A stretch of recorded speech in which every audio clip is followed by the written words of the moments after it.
back, my lovely people. I have another pasta recipe today, and this one is different. I love it so much.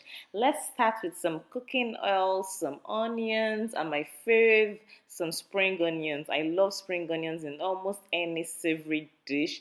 It just elevates your cooking. Onions, basically your normal onions, your white, your green onions, your scallions, whatever it is. I love onions so much in my cooking.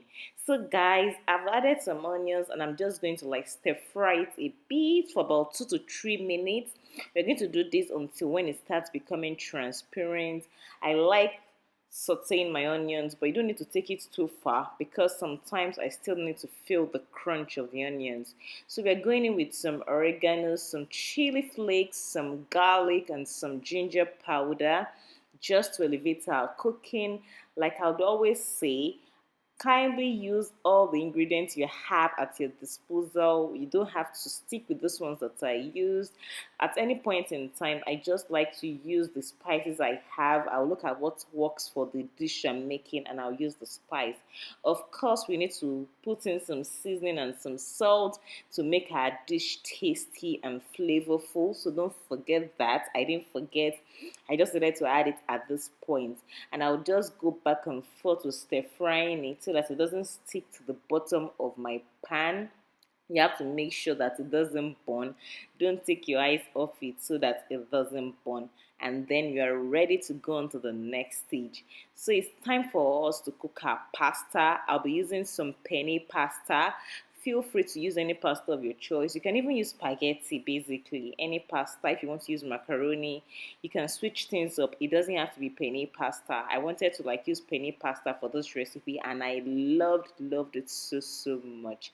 So I used some hot water. I'm not going to be parboiling this. I'm cooking it scratch. I'm from the scratch. I've added some chili flakes. I've added, sorry, some onion flakes, some oil so that it doesn't stick together, some salt, and some coconut milk. Guys, this coconut milk just changed the taste of everything. I really love using coconut milk when I'm doing my pasta, and that is why I added some oil so that it doesn't stick.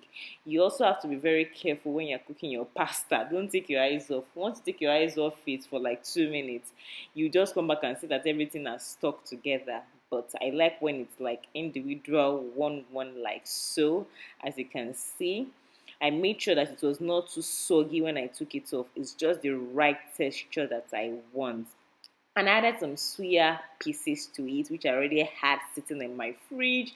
Basically, this is the kind of dish that you just like throw things together and you have like a very flavorful dish at the end of the day. Just look around. Even if you don't have suya cuts or something, you can mix it up with some fish. You can like switch things up with some chicken, whatever kind of protein.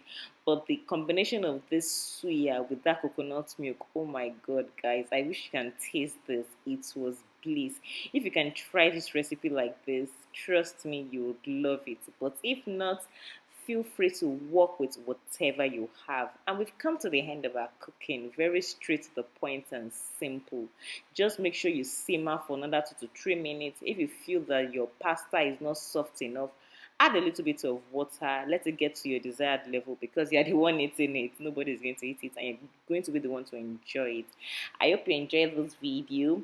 Okay, before I forget, I added a little bit of more spring onions to garnish, and that's the end. Like I said, don't forget to subscribe, don't forget to share, and I'll see you in subsequent videos. Bye.